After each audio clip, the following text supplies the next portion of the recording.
think he gave me a bigger dose because I woke up in the middle of the surgery. What?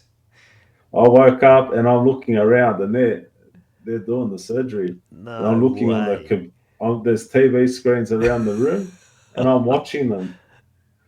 They're on the phone. They're trying to detach this. It's like a spring or a coil that they put up in through the hole. It attaches to one side of the wall of the heart. They Yeah. pull the other side through and it sort of clamps it together. They were having issues detaching the catheter from this thing that they've put in my heart. So they're on the phone to someone else. We can't get it. The guy's like, just yank it. And, and I What? can't feel it. I can't feel a thing. And they got it. They detached it.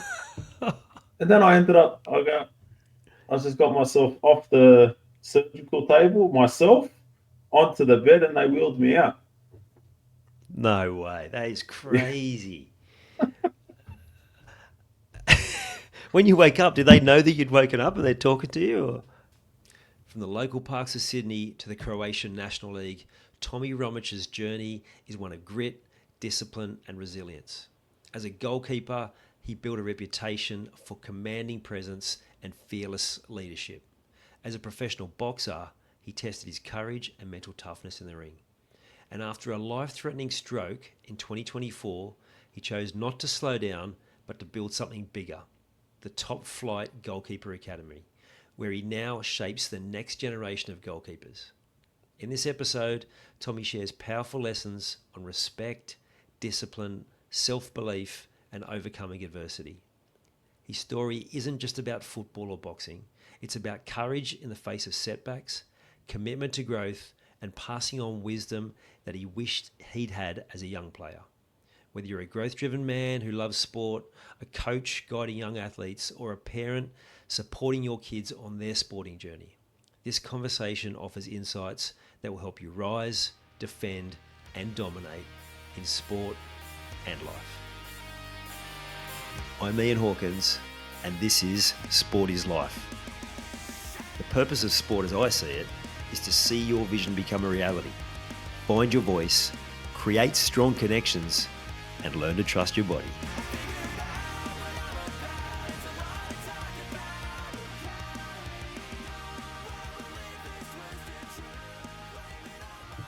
Hey Tommy, how you going? Good, mate. How are you? Really good. There's a real Australian football name, yours, Tomi Romic. Yeah. Croatian heritage, and Australia has a long and vast background in quality, international players, but also club players from that Croatian background. It must be something you're really proud of. I am. We come from a small nation. If you look back, in those golden years of the Socceroos, Yeah, uh, I'd say half of those Socceroos were from a Croatian background. You look at our Croatian national team, the success we've had there since we've become established as our own nation in '96. yep. It's unbelievable. Not just in football, in all sports, we've been quite successful. So Yeah, very and proud. yeah, and even that 2006 team for Australia, we played against a Croatian team that had a few men who had grown up in Australia too, right? Yeah, that's right. Joe Shimonic. Yeah. I think even Joey Didolica was in that Croatian squad. So yeah, a Amazing. couple. So we know Australia's background in football in having those teams from an ethnic background. What are your memories of those days? Did you grow up going to watch Sydney United play? Or would have even been called Sydney Croatia back No, then, maybe. it was Sydney, Croatia back then. Yeah, That was. I remember being a ball boy. You know, seeing the likes of Tani Popovic, uh, Željko Kalac. I used to look up to him. Uh, Ante Milicic, all those guys. You'd have packed stadiums, 12,000 people packed in it. And the best food at those grounds anywhere at a Oh sporting yeah, field anywhere, right? yeah. Tilapia rolls were always a hit. I think they still are today. Yeah, nice. Yeah, no, I mean it's. I'm sure plenty of other backgrounds would lay claim to it, but it's pretty impressive standard that's been hit by the people from Croatian heritage and Australian football for sure. So, did you grow up then? That was something you just wanted to do, or only wanted to do, is like play football. So I started playing when I was 3 years old. Yeah, Funny story, my dad, we had swings in our backyard, and they were our goals. And my dad yeah, used to kick the ball at me, and I used to start diving around. That's how I became a keeper. yeah, So I started playing sort of under sixes when I was 5, played for a local team, and then I went across to Sydney United.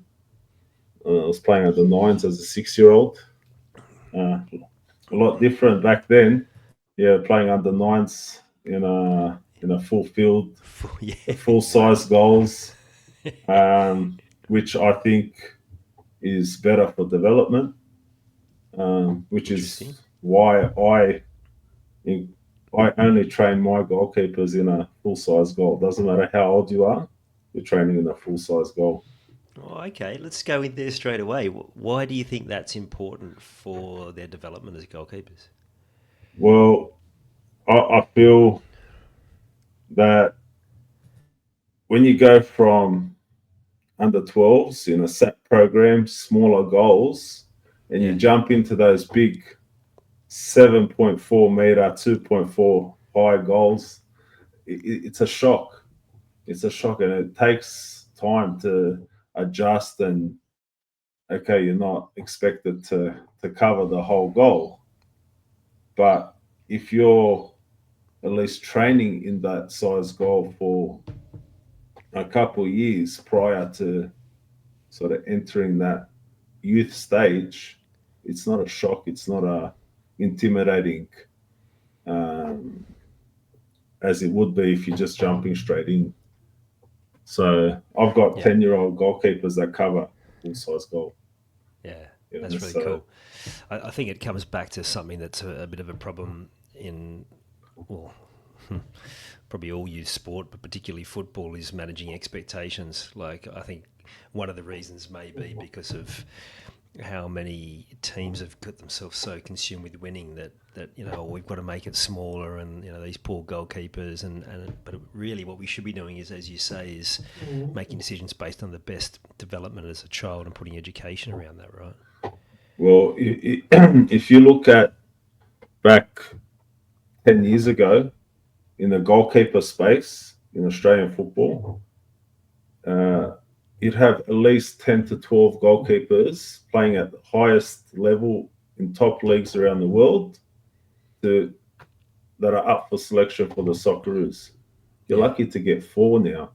Our captain, Matty Ryan, he's struggling to get game time, which is why he's constantly looking for a club, yeah, and there's no one really pushing. So there's a big problem in that space at the moment, and which is sort of why I came back into the game after I stepped away for a few years, because I saw there was a big problem in that space. yeah. It's really interesting. I even just look at how the whole system's organised, and I certainly think it's an improvement in where we were before, but like everyone's encouraged to play a whole lot of different positions. So what we're ending up with, from my experience, is we're ending up with a lack of keepers and a lack of nines right across the park, because they all sort of fit into this system that can kind of play anywhere. Whereas sometimes those, like, people would naturally incline to those positions, right? Like goalkeeper is one of those things where, as you said, you just started doing it from a young age. Well, if you'd got put into a system where you had to play every position, that might have actually been taken away from you to a certain degree. Well, that's right. So I think the problem that I speak to most coaches about, especially in the JDL system now, that you get to under nines and there's no goalkeepers. Yeah. You're struggling to find a goalkeeper for under nines, under tens. You're putting players in to fill that space. Whereas when I grew up, under fives, under sixes, you're playing in a. You've got goalkeepers. You're playing Yeah. in that what they play in now in the JDL system. You're playing in that under fives, under sixes, up to under nines, where you move into a full size goal. So I think the development is delayed because you don't have the goalkeeper for the first few years, and then trying to find a kid who wants to jump in goals is hard. Yeah. Really interesting. I don't know if you've seen much of John O'Sullivan's work. Oh, actually, not John O'Sullivan. Tom Byer, and he talks about how important it is to start learning those skills because of the cognitive development from the ages of 2. People say, oh, skill development's from, this age, but no, it's like we've got to be starting early, and you're a prime example. And I'm sure if we asked a lot of those keepers that you talked about, Zelko and all of the keepers, Bozza, I'm sure they were doing similar to what you described from a very young age. Yeah, of course. I mean, I've got young kids, and I don't push them into football, but I get a ball. My youngest is 18 months. I throw it at him Yeah. just so he gets that used to that catching the ball and throwing it back. You know, you got to start development from a young age, but in a way where you're not forcing it upon them. They want to do it themselves. Yeah. More likely they've got a device in their hand, unfortunately. I think it's not just football, but just skills. Like I watch youngsters now try and throw and catch, and the throwing and catching, just of like a tennis ball or a cricket ball, is nowhere near what it was 20 years ago, because that was No. just something you did. You threw a ball around just for fun. I mean, Yeah. I'm not sure what the answer is, but there's definitely, we can see now in hindsight, there's a whole lot of gaps. Well, we're definitely going to talk about goalkeeping, but I didn't want to just talk about goalkeeping today. Yeah. So we'll talk a little bit about your journey.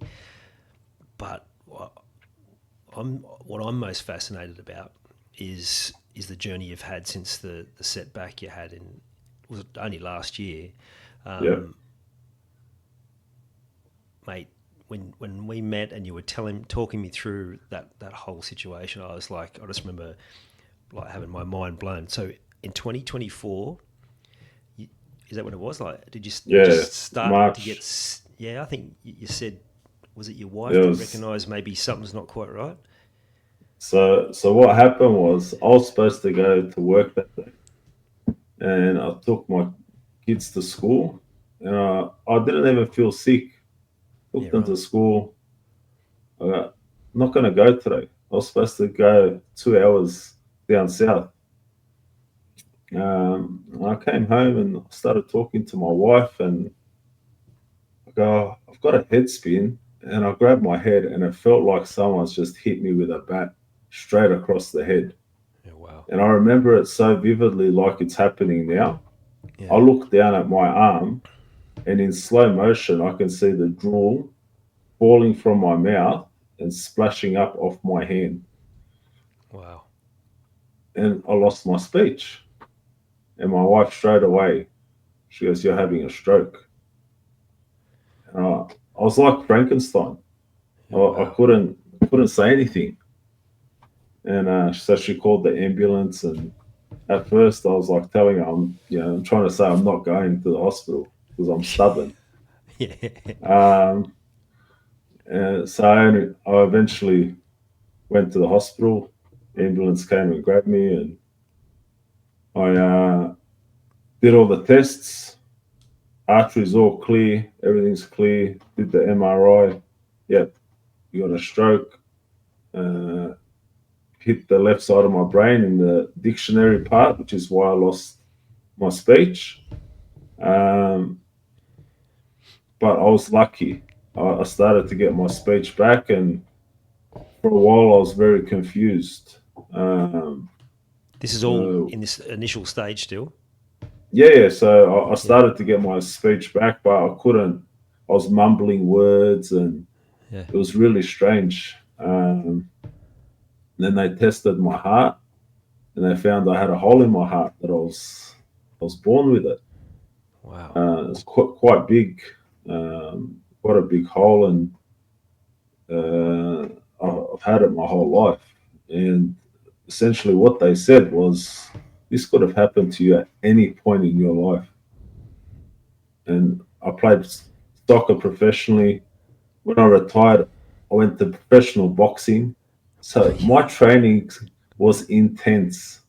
Yeah. Um, so I'm very lucky to still be here. Amazing. Um, Even the fact that like you went home and that your wife was there, because that could have happened anywhere. But well, how I could have been on the much? road.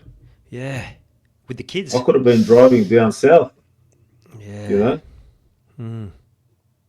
Um, so I am very fortunate, and I think I was very angry for a long time after that.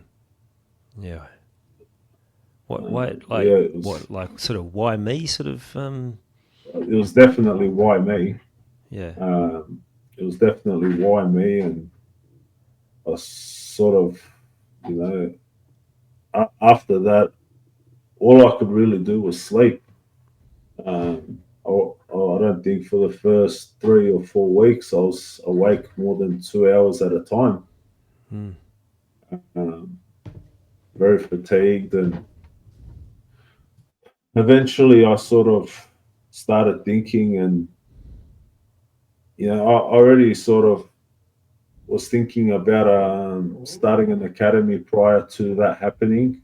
I was working in the construction industry, and it was just it was tough because you're always chasing people for money, and very stressful, and it became very hard. And I believe now, thinking, post everything that had happened, I had heart surgery, and I think it was a sign that I had to move in a different direction with my life. But it took a while for me to comprehend that and come to terms with, you know, looking at it with that positive mindset that could push me forward and inspire me to do something that I'm passionate about. Mm.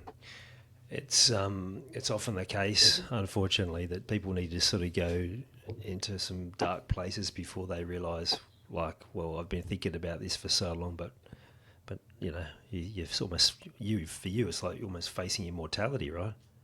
Well, that's the thing, right? And you know, from all of that, I was very scarred, and I did hit rock bottom, and I didn't want to do anything, and you know, I didn't want to be around people. It was hard, but you got to think there's a way out of it. When you hit the bottom, there's only one way to go, right? There's only Yeah, up.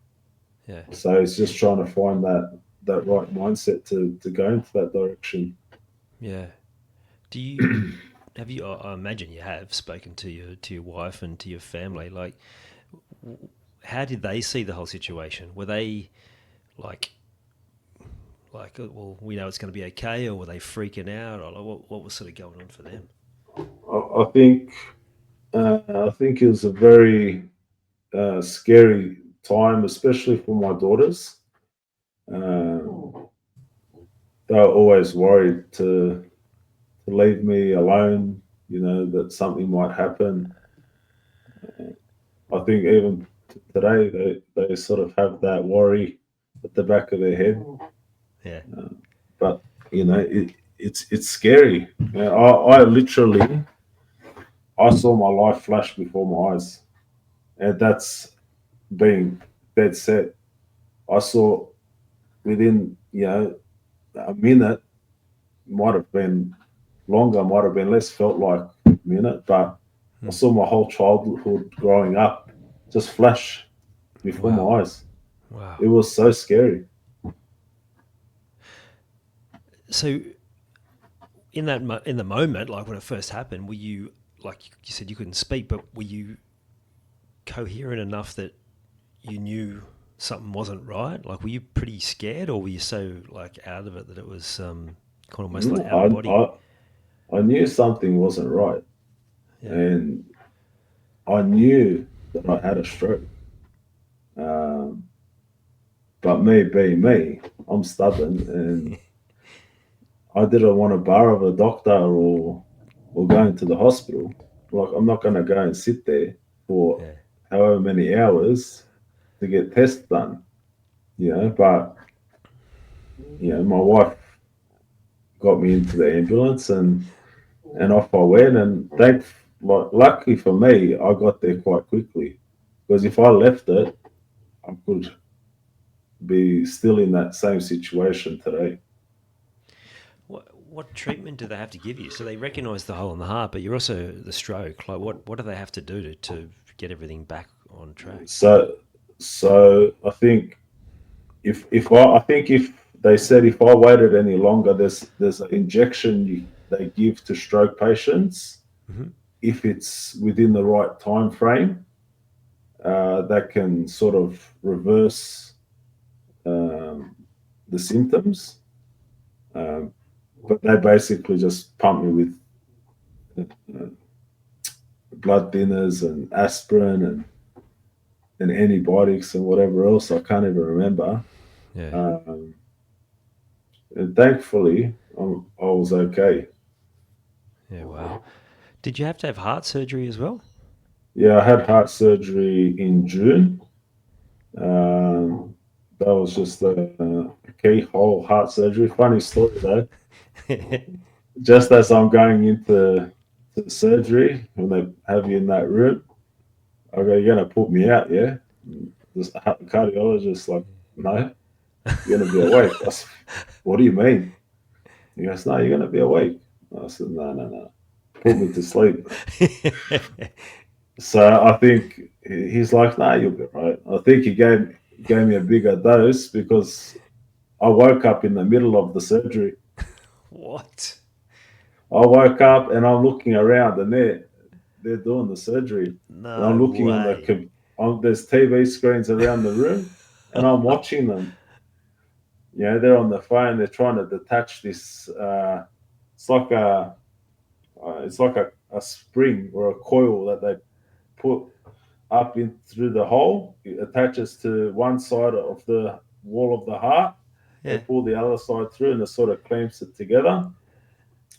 They were having issues detaching the catheter from this thing that they've put in my heart.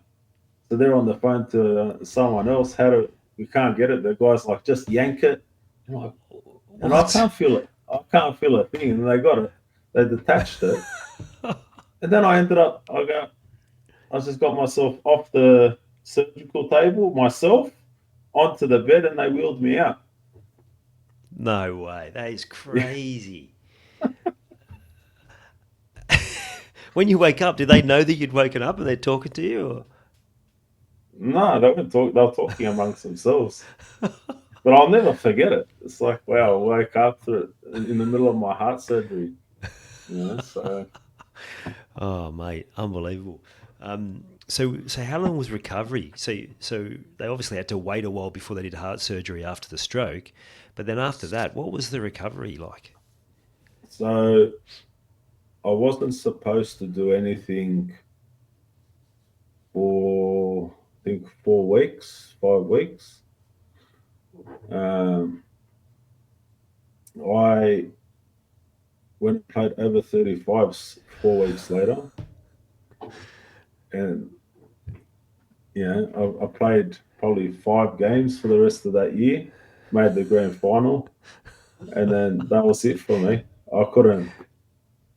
I had a lot of pain in the groin area where they did the surgery from, Mm. um, but I sort of I had a fuse lit in me that I wanted to play again, um, and then I had to do it. I couldn't just sit around I needed something to get me out of the house.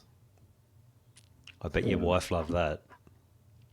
yeah, well, I wasn't allowed to drive, so I had people pick me up and take me to the games, and so it's all a Um, part of the journey. yeah, well, not having done it after heart surgery and a stroke, but I can definitely relate in terms of that. Doctors telling you you need to have a few weeks off, but you just play anyway because it's Yeah, important, right? yeah, that's it. Crazy. We'll come back to sort of the aftermath, but we want to go back now over some of your journey because at a time where it was more common for young Australians to go over and ply their trade in Europe, you were one of those. You went and played in Croatia. What was Yeah. that experience like? Did you go over with your family or did you go over on your own? So initially went when I was 15. Yeah. And I went and I trialled at Hajduk Split. I was there for about a month. Um, and, there was an opportunity there, but I decided to go to another club that was in the same league, in the National League. And they wanted to sign me at this club at the age of 15 to be the number two for the first team. I Wow. was supposed to sit on the bench in the Europa League against Schalke in Germany. Yeah. Yeah. Um, and at the time, I had to get Croatian citizenship. I had to enroll into school. I had to have one of my uncles become a guardian because my parents had to come back. I had siblings here. Yeah. So I did everything that Football Australia asked. And in the end, they go, "You're under 18. We're not giving you an international clearance." What? So, But so I sort of, you were a big boy though, right? yeah, At that I age. was 15. Yeah, I was 15 years old. Probably I was bigger than most, but Yeah. um, my first game, I got to the club, did two training sessions, and then they had a friendly game because this was still in pre-season. Yeah. Um, I went and played the friendly, played the first half, saved the penalty, kept a clean sheet. How good. They wanted to sign me straight away, and the club tried to fight it for about, I don't know, I was there for about 5 6 months, um, and in the end, I decided to come back home, and that was a real kick in the guts. I remember leaving Croatia, and I had a 6 hour layover in Vienna. Hmm. And I think I spent most of that time with a soccer ball in my hand, tears in my eyes, Yeah. Wow. thinking, why did they not allow this? Yeah. You know, um, So you come home and you've played a fair bit there, but did that knock you around a bit? Because like it doesn't sound like you got the same opportunities when you came back to Australia, which is to me doesn't make sense. But is that because there was a lot of high quality keepers at the time? so when I came back to Australia at that time, the next year I played. It was still the NSL back then, Yeah. so I played. I was selected for the New South Wales team. Yep. I was in number one for New South Wales, and I was in the reserve grade MPL, not MPL, NSL youth team at Yep. 16, and I was training with Liam Reddy and Ivan Nasevsky. How They were good. the first grade keepers at the time. Yeah. So you learn a lot of keepers like them. Um, and then I went back to Croatia when I was 18, almost 19, to the same club. They signed me. So I had an opportunity there. Obviously, I got there at the wrong time as the club was going into liquidation, probably Oh 6 months no. after I got there. But I got to experience, playing against, Luka Modric, Eduardo da Silva, before they went on to play for Tottenham, Arsenal. Yeah. So it was a good experience. And then I spent a couple of years in Croatia in the second and third division. And then I came back and I played park soccer because I was like, my mind was boggled at, how things could have turned out like that when, Mm-hmm. I had everything in the palm of my hand. I played park soccer. Was it? Were you feeling a bit disillusioned, like, or ripped off, or what? What do you reckon? I felt ripped off. I felt Yeah. ripped off, and I thought, you know, when I came back, I went and played park soccer. I started working, and I thought I was still for a bit of fun, Hmm.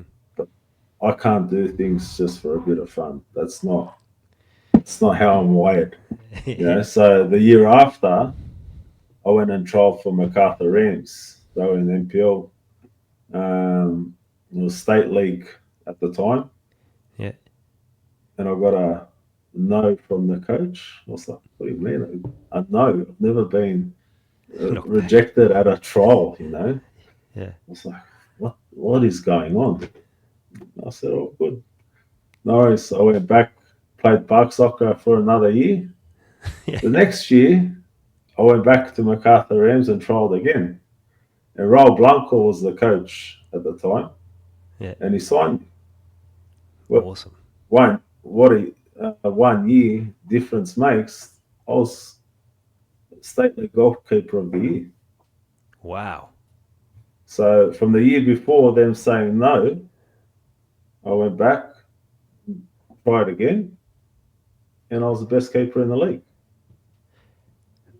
So did you get anyone coming offering you? Where were we at that point? Was that between NSL and A League, or what was Yeah, the lay that of the that land? was sort of between. I think no, I think A League had already started because that was 2010. Oh, right. Uh, So no one came knocking to give no, you not an at that opportunity. time. No. Actually, that year when I was at Macarthur Rams, we played Sydney FC in a trial game. Yeah. I had a blinder. I think it finished 1-1, or we lost 1-0. I can't remember. I copped a goal in Huh. the last minute, but I had a blinder. Yeah. And Awesome. I think the coach at the time, I think he was one of the German coaches that Sydney FC had back at the Yep. start. Yeah. And he really liked me, but sort of nothing really eventuated out of that. So the year after, I went to Parramatta Melita, uh, was number one, and then out of nowhere, they brought back their old goalkeeper. He didn't make it in Spain, so they signed him, and I got dropped. So I sort of had a tough year then, and the year after, they wanted to keep me at Parramatta. The other keeper was moving on. I said, well, as long as I don't get shafted like I did the year before, like I'm all good for fighting for your spot and best keeper plays, but Hmm. it wasn't like that. Um, so I was named club captain the next year, and funnily enough, my favourite number was number 23. And Yeah. I asked the coach before the season started, do you mind if I wear number 23? You can wear whatever number you want. You're the captain, you wear whatever. I said, "Oh, thank you." Come season launch, we get our jerseys presented to us. He comes up to me, number 23, huh? I said, yeah, thank you. He goes, looks like I have to find myself a number one. I was like, oh, Wow. really? So, played round one. Yeah. I have a good game. We lose 1-0 to Sydney United. The next week at training, everything's all good. Come weekend, I look at the team sheet. I'm on the bench. He's brought in a keeper, hasn't even trained with us. Wow. I didn't play another minute. What? And when the transfer window came across, Yeah. uh, the Sydney United keeper went to Sydney FC in the A League. So Yeah. Sydney United wanted to sign me. The coach said to me, "You're not going anywhere. You're going to sit on the bench for the rest of the year, not playing another minute. And I'm not releasing you." Because you chose number 23.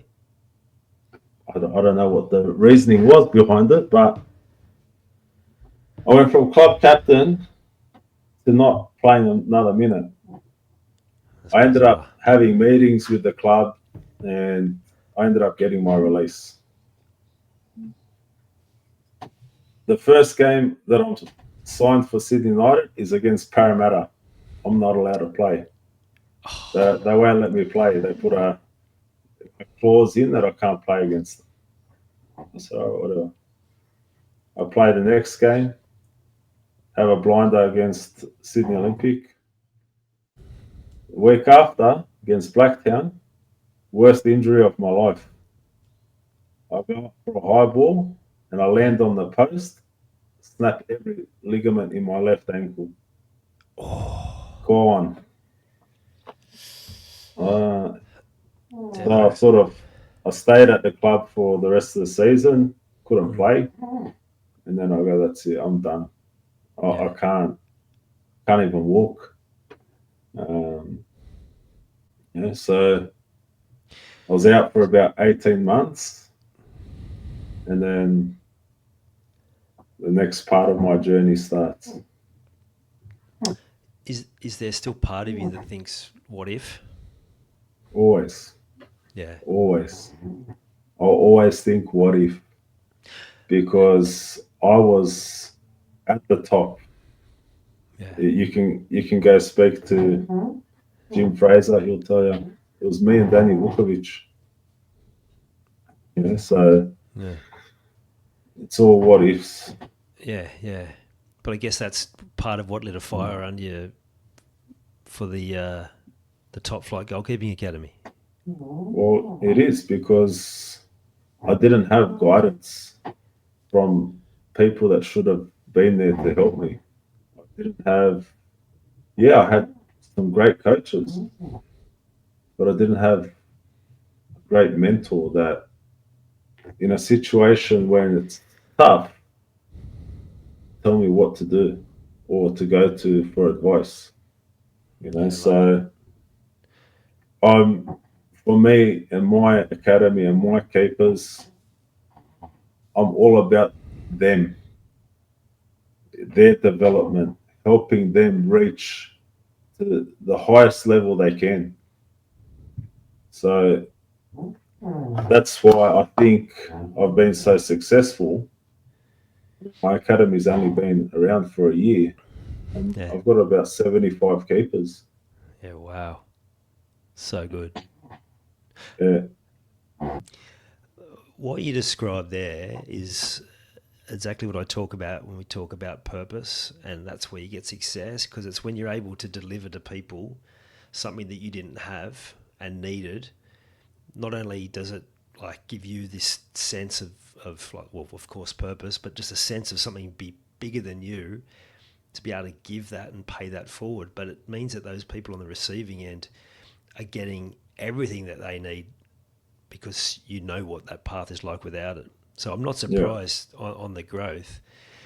And I know, having spoken to you, already do this, but for the listeners, like, describe a little bit about what you do in terms of mentoring these young men and women too, I imagine. Yeah. Yeah, I've got a Yeah. couple young Yeah. girls that are at the What? academy. Yeah. So what do you teach them beyond just pure goalkeeping? Like, what are some of those things that you teach them around mindset and some of those messages that you just said you didn't get, but you know that they need from that young age? So for me, the biggest thing is respect. You've got to respect the people around you. You got to respect your parents, your coaches, your teammates, referees, your teachers at school. That's number one. Without respect in life, you're not going to get respected by anyone. Yeah. Uh, Secondly, discipline, commitment. And it's it's about making them believe in themselves. A lot of these kids, yeah, your parents are always going to say, "Oh, yeah, my son or my daughter, they're great." You're going to come across coaches that think they know the game, but they don't. They, not all coaches know goalkeeping. Hmm. So they get blamed for a goal where the coach thinks it's their fault, and the head drops instead of lifting that player up and saying, "What could you have done better?" Asking them to figure out on their own what they could have done better in that situation, and then guiding them and helping them believe that they can be better and they can do whatever they put their minds to. In the end, if they don't have confidence in themselves, if they don't have belief and they don't feel the belief from me as a coach, they're not going to be able to believe in themselves. Love it. Powerful, mate. I imagine that's something you've had to learn, one, from those setbacks in football, but two, like you said, you come out the back of going through pretty traumatic health experience where you kind of felt like, well, I didn't want to do anything, like having to recapture that belief. You must have learned a lot about yourself in both of those scenarios. Yeah, it's all character building. I know even to today, one thing that I believe that since my stroke is my memory goes a little bit, Yeah, and I right. might be doing something and I'll forget why I'm doing it. And that's a little bit scary. Uh, so I tend to now write things down, just in case I forget. But Yeah, it's everything we go through in life builds character. yeah, You know, Weakness is just a mindset. If you know don't believe that you can do something, or you believe something is too hard, that's all in your mind. Your yeah, mind will give up before your body does. And I tend to tell that to my players, because for me, my keepers have to be fitter than players. They have to be able to push, and you have to be a different beast to stand in between those two poles.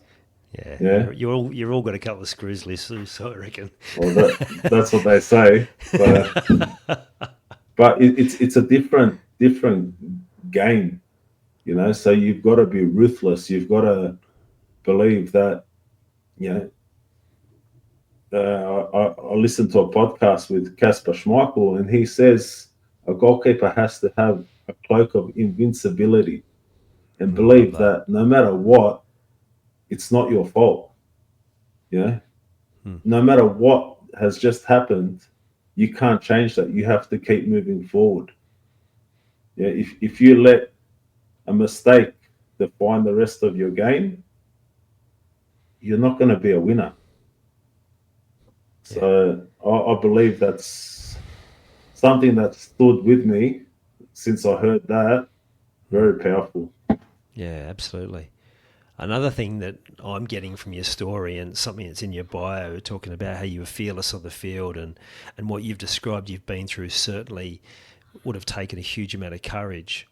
So how important is that when you're instilling in these young keepers the importance of fearlessness and courage, because from what you've described and what I know, like trying to save from point blank sometimes, especially at training from like your own teammates at times, like that's something that I could never comprehend. I remember like in a park game going in goals when everyone switches position and a ball coming from close range and it was in the back of the net before I'd even reacted.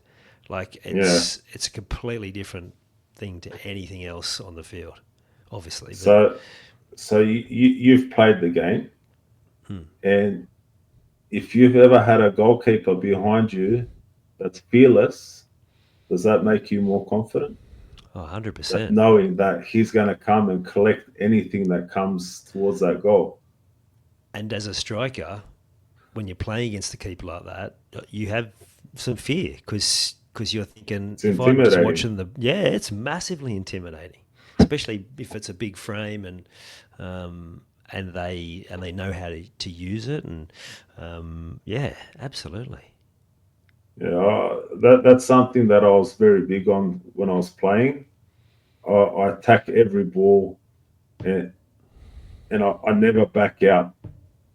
And now when I coach kids, especially at the start, they tend to sort of still be scared of that ball. Yeah, So it's trying to get that fear out of them that the ball's not going to actually hurt you. If yeah, you have a positive body shape and a presence, you're nice and strong, the ball doesn't hurt. Don't back out of any challenge. If you're going to go, you go. Um, and I found a lot of my keepers, the improvement that I've seen over the last 12 months, I can't believe it myself, to be honest with you. yeah. And to me, whenever you're coaching someone in no matter what capacity, there's always those moments where you pass on what you know, but then they take it to a whole other level. And I still get those moments where I'm just blown away. Like that's part of the magic of guiding other people, right? Yeah, that's right. Like when I get messages or I see Instagram posts, of my young keepers, and they're like, "Can't wait for next top flight goalkeeper session because it's the best day of my week." How good. It's rewarding, Yeah, and it's yeah, it's not for me. And like I say to parents when they message me and they tell me, "Thanks to you," it's not thanks to me. I'm just here to guide them. They're the yeah. ones that are putting in the effort. Yeah, spot on. Yeah, I love that. I love that. And that's definitely a message that I pass on to people if I'm coaching, like even, adults 50 plus. Like, yeah, it's the same conversation. Like, it's like, no, you had to go and do it. Like, I can only guide you. Some will, some won't. But it's the yeah. presence and, yeah, go on. That's 100% the truth. You know yourself, and I know as coaches, we're just guiding and mentoring and sort of showing them the path. They have to go down that path and do all Yeah, the work. 100%. Can you share a bit of gold on how you then map that fearlessness and courage across fearlessness, yeah, across to like everyday life. Like, how do you then take that same mentality into every other area of your life so that you can then tackle different challenges with that same determination? I think it's the people around you that, you know, when you have young kids, you can't show that you're fearful of something. So I try and instill that into my kids is you're going to be okay. Don't be scared. Just attempt it. Show up. Do it. If it doesn't work and you fail, that's okay too. Yeah, Everyone's going to fail. No one's perfect. So I believe that's why I can be fearless because I know it's okay to fail. You can fail 8, 9, 10 times, but if you keep trying, eventually you're going to get there. desired outcome that you're after. Yeah. And it's getting a bit cliched, but it's still so true. I was only reading an email from a coach that I follow this morning, and that's what they talked about. The reason for my success is because I muck things up all the time. 9 out of 10 things that I try, because she works in a creative space, 9 out of 10 things that I try just fall completely flat. But it's because I just keep relentlessly pushing forward, coming up with more, tackling new things. That's how you get success. Well, that's how I look at my sessions, right? I My sessions are all very high intense. It doesn't matter how young you are. You need to learn from that age that high intensity and high work rate is what's going to help you get better. Now, I do a lot of self reflection, especially when it comes to my coaching. Yeah. And sometimes certain exercises that I do or certain sessions that I plan, in my head, they work out better than what they actually do. And I leave the session and I'm like, I wasn't happy with myself, you know. Um, and then you're always trying to work out a way to tweak things to make them better. And I think that's the key. Yeah. Everyone can always be better at what they're doing. You just got to continue to tweak and tweak and tweak. You're never going to be perfect, but you want to try and get as close to perfect as possible. Yeah, well said. Another thing I noticed, and I've also witnessed from you, Tommy, is yes, in your bio it says you're known for your vocal leadership, but I also know that when we've done those sessions with the other coaches at Kings, you've been one of the few people to put your hand up and share and confidently speak up when maybe some of them are thinking they might but don't always. So is that vocal leadership something that's come naturally from a young age? Is it something you picked up from your parents? Like, talk to us a Well, bit about that. believe it or not, for me, that's my weak point You're is right. speaking in front of people. Yeah. But when I get into a situation, for example, on a football pitch, I've got no issues. That's my comfort zone. But Yeah. when I get it up, like the things we've done at Kings, that's hard. When I have to go and speak in front of people, that's hard. But if I know I have to do it, I know I've got good things to say, so I just do it. You force If you yourself. don't, you have to. Yeah. Sometimes you have to put yourself in that position where you're not in your comfort zone, and that's when you can really step up and show your character. 100%, and it's the reason why I sought you out afterwards to chat because of that. Like it it's leadership, but it also shows there's something about you that really draws people to you.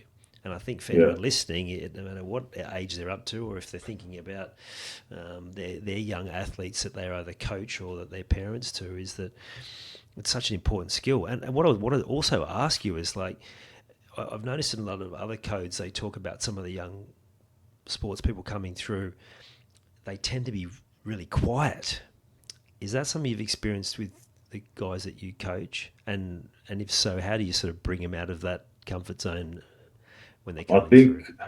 I honestly think that's a generational issue Yeah. because most kids now, since I've come back into the game, it's very different. It's not like how it used to be. You know, Mm. so they are very quiet and they're not as out there and vocal. You don't get leaders like there used to be.